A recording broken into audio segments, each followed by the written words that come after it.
Bisaya ni di ni sa Ilonggo. Mga larawan sa katapusan. I-imagine na makaigsunan. Kanang magisgot og mga larawan sa katapusan. Kanang mga pananaw dunay kinutuban o dunay kalangkuban sumala sa mga tagna ug ngadto sa umalabot. Sa atong kuan, i-text Jonas 1:9. Sa ginigingon dire, dayon miingon siya kanila, usa ako ka Hebrewanon, ug ako mahadlokon kang Jehova, ang Dios sa langit nga maoy nagbuhat sa dagat ug sa yuta nga mamala. Naragig ko aning mga kaliwat ug mga Hebrewanon. Kana bang kasagaran bitaw mga ipagtagaan og kaalam sa Dios, mga banay si Juda, si Daniel, si Jose, mga kaliwat ba ni Jacob? Kaliwatan ni Jacob. Mga kaliwatan ni Jacob. Grabe ilang pagtuo, brother sa to. Kung nakaambit na silang pagtuo, lulo ginato sila Jacob. Kung si Abraham. Di ba sir? Lulo ginato siya. Kini nga sugilanon mga kaigsunan. Aning kamutan ako ni. Kini usap pagkadubukan, kinang gitawag si Jonas. Makarelate mo aning Jonas. Usan ka siya misyonero.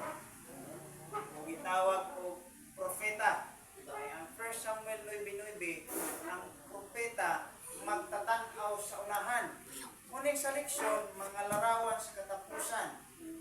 Doon na ba'y ang Ginoo gigamit sa mga hari ngadto sa pagtakdo sa mga sumala sa nasulat. Prophet Jeremias. Turo na nato ni.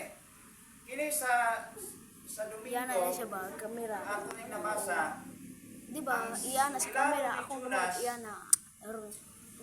Sa niyang muling ipangutana sa mga tawag na ito, Parisiyong Escriba. Gamato. Kaya ang kinabuhi sa Parisiyong Escriba, demanding, Ako ingkit. stricto, maskin ganing, na ay kalabangon Sabado, di pwede. Ingon, sa pingayan si Jesus tagong pagani ka mong mga dautan. Murang mga kiningas-kinganon, murang parihas sa mga nagpuyo sa Ninibe. Kung sa mga panahon sa Babylonia, hudya ka, way pagpugong ngadto sa kagalingon. Diri nga sugilanon makaigsunan, kay diri na magita sa Lunes, ang tawa niya akong saysay, pinakasimpleng dalira. Murang pwede na. Ang pangutana sa Domingo, unsa kadako kang Jonas nga naa sa imong kaugalingon? Unsaon nimo pag-irog saylo ini sayop nga pagtagad? Ngano man epektibo nga nagsulti si Kristo panahon sa Parisiyong Escriba? Kay si Jonas gitagaan og gahom sa pagtagna, pagpahibalo ngadto sa mga makasasala, mga daotang tao. Pero dunay tagna sa katapusan. Ang ilang kaatbang anay dun sa toro, wala siya kabalo nga si Jesus labaw pa sa tanang mga propeta nga maoy nag-amping, naghatag ugasa sa kaalam sa tanang manalagna sumala sa mga sugilanon. Diri ko sa kuan sa gitawag og Lunes, usa ka bulaton sa paghinulsol. Sa lagambot na ini. Imbes usahay ba kini kinabuhi Jonas, kana bitang murag og kadalagan pa ni sa mukha 50-50 ang imong pagtuo, wagid 100%. Kunya kabalo ka nga imong gisakyan kung pito break niya dili pagid ka ganahan mo bulo og lubag duna kay giapas. Sa kinabuhing Jonas, Pero rider. misyonero, Ang trader pa man jud. Ikaw si Jonas Balsator. Pagbulbulan ka. Kabalo ka mo kanta niya. Di ka mo kanta. Kung ako'y naghimo nimo maguguto. Pero unconditional love sa Ginoo. Ipasabot rin santo. Munang ang kaluoy sa Dios. Pipila ka pilo sa kaluoy sa Dios. Di pinatong sabdan. Ang mismo ang sinabuhi. Kaambit mo ta. Apel pa.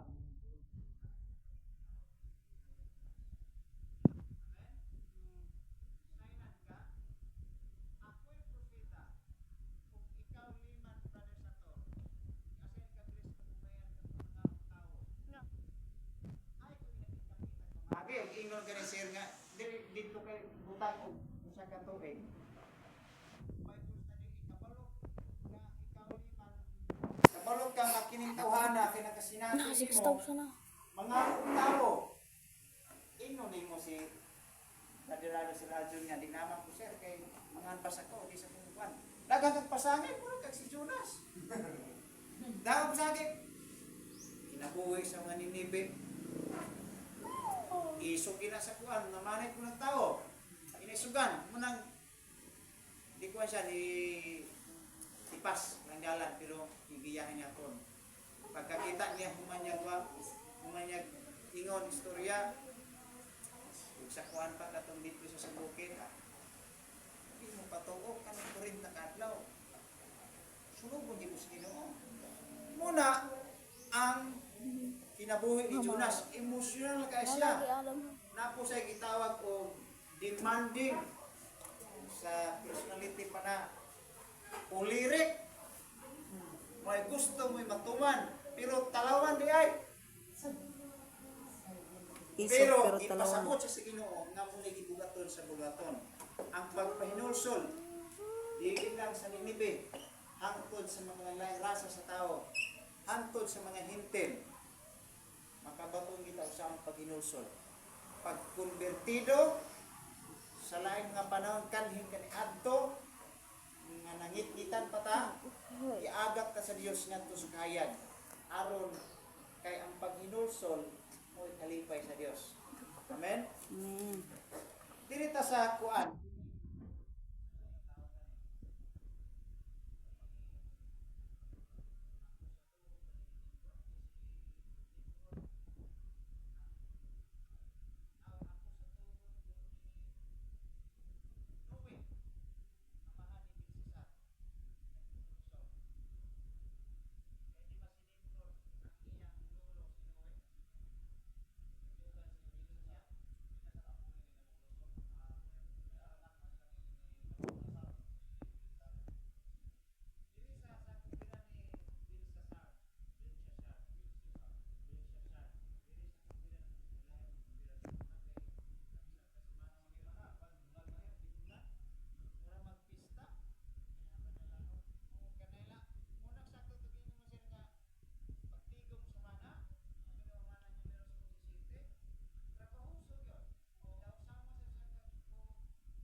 Sobrang ang lugar ko.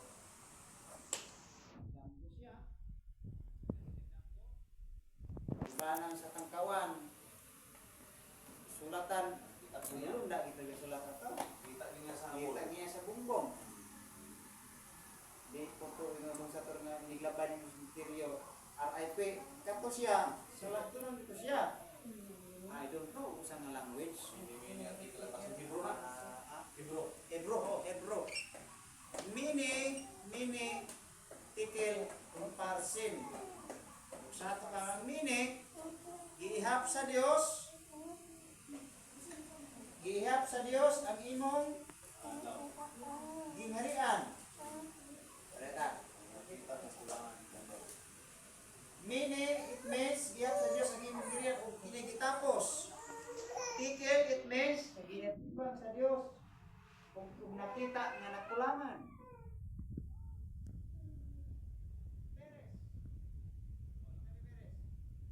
Ibahid sa Dios ang gingharian ihatag sa mga medyanon o Kristiyanon. Unya ang asoy sa mga sugilanon, sa kinsa ang makahubad niini. Nagaan o katungod nga maghimog magmando sa gingharian. Ikatulong nga magkomando sa gingharian sa Babylonia panahon ni Belshazzar. Nakasugilanon makaisunan kanang pagpatawag sa hari.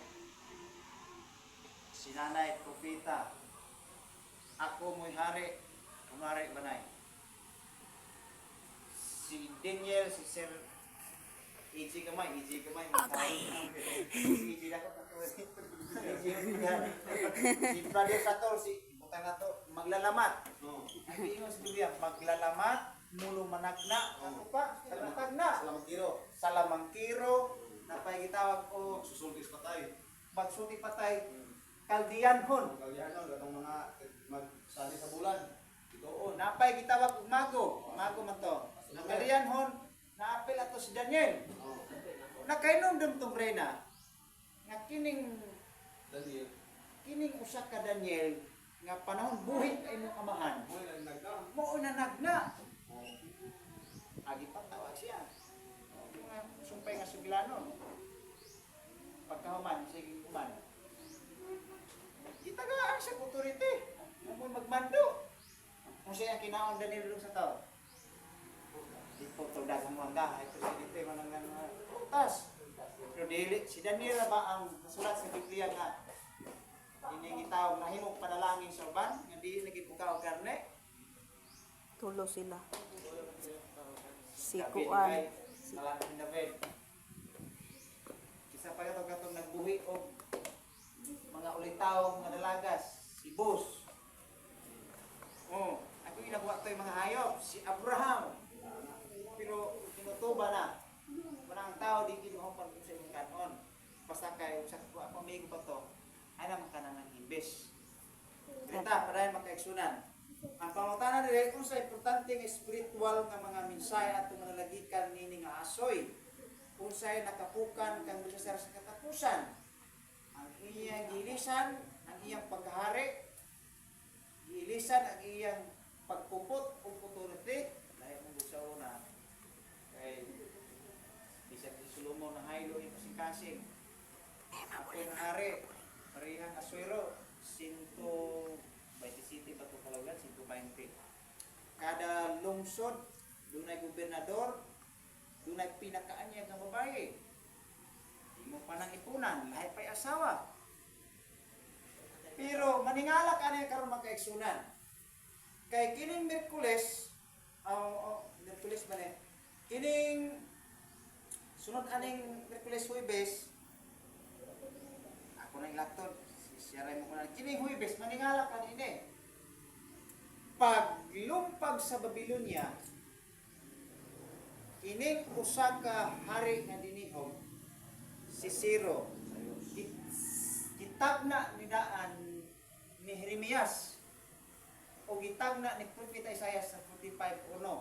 Na usa siya ka dinihog, ug sa ato pa mura siya millionaire utang mura siya si Aman nagsuporta sa mga bala. Kaya siya may hari na siya, convicto bitaw nga ikaw ngari. Siguro nagtubok ni siya nga si Cyrus o Ciro, nagtubok siguro ni siya nga pobre. Unya kabalo siya mulang tao, siya kaugmaon sa mga tao. O kabalo po siya mutulutimbang kung unsa ang Dios nga ilang gikadlukan. Mo na ginapatik siyang nauna. Pasanaan ka ng authority. Nagupot. Kay kabubot po sa Dios, kay kung wala pa si Zero, mga bihag sa mga tao sa Diyos niya, di yun makasunod ni adlaw ng tulay. Sunduan ang magdili mayo. Magkalimot yun ang magkatawan sa Dios. Apel ang kaliwatan, apel kita. Unang ang Exodus 20, remember, pinuntuman yun. Ay, diasoy dire, si Zero, murang usap ko, itawag ko, Exodus anak. 20. Ikumpara siya, mura siya, Exodus 28. anak sa Diyos mo ay, kanang nagpatukod og iglesia sa kadagkuan sa kalangkuban. Sa unsa nga pagi ang sugilanon ni Zero nahimong paralel o kaabay niya to kang Nabucodonosor. Sa unsa pagi kini nga magkalahi unsay kalugan sa dekreto o kamanduan. Ang kamanduan sa amahan o sa anak. Kuyaw, delikado. Magkurog ta. Hindi ko simba sunugon. Pero si Zero, mo imando sari, kumano? Magpatukod ng dakong Jerusalem. Si Mag, tukuron siya. Siya yung nag-rebuild. Siya itong hinugan na nabalik pa, nabalik. Sumala pa sa kasayan, kusagoy siya ka ginawag sa atong mga leksyon sa mga theology. Mura ko siya. Mura po nagkarelate ko ano sa kaagi ni boss. Mura po siya ginoo ba. Pero di inato nagay mga makaingon ko nagay mga tao sa Ginoo nga gamiton. Bisan to kung wala kani si tao niya, pero ang ilang baruganan ng prinsipyo nakaambit jud panalangin ngadto sa uban. Kung sa ka ikaw mag-gobernador sa to, librihan makunin mong libro nga council of diet. Ambot ka sa sa Ginoo. Tampay na isundo. Kung sa ka sa to, sa mga na-assign nato nga diri mga liman missionaries sulad imbag provide ng motor potato trick sa mga gobernador. Pero si Zero lahi. Siguro. Ang iyaan mura siya. Basta tingnan nato mo kung yan ang sa kasing-kasing. Dire atong kailan gani mo sa kapagi nga makimug-at sa bungkos ng pagani ni Jesus Pilat gatusan ka mga tuig. Ngadto sa lahi. Makaingon ko sa paggahom ni Cyrus usa ka dinihog nahimong hari nahimo siyang kasaysayan history nga nag-rebuild sa Jerusalem. Kung ako'y may langit poon, may langit di ko po, hindi ko na may interno. Pero ayaw ko po nga inyong matong purgatorio, pero wala sa doktrina. Wala po'y purgatorio. Siguro ni kiningin Sister White nga kay ba ang heaven surprise. Bakoy may langit punay. Sugot mo? Sugot. Ako kay kapluyo ng buna ni Cyrus. Grabe ka, Brad. Ingana makaisunan. Mga larawan sa katapusan. Masabta na to ang paagi sa Dios diun sa pagpalangga, diun sa pagkonbikto na himong silang kabahin sa mulaton, bisag to wala sa sinta sa niya, pero kabahin sa mulaton diun sa pagdumala. Aron ang tanan sa katapusan, konklusyon, aron makakatutang mga leksyon nga giunsa sa Dios pagdumala hangtod sa katapusan. Daghang salamat.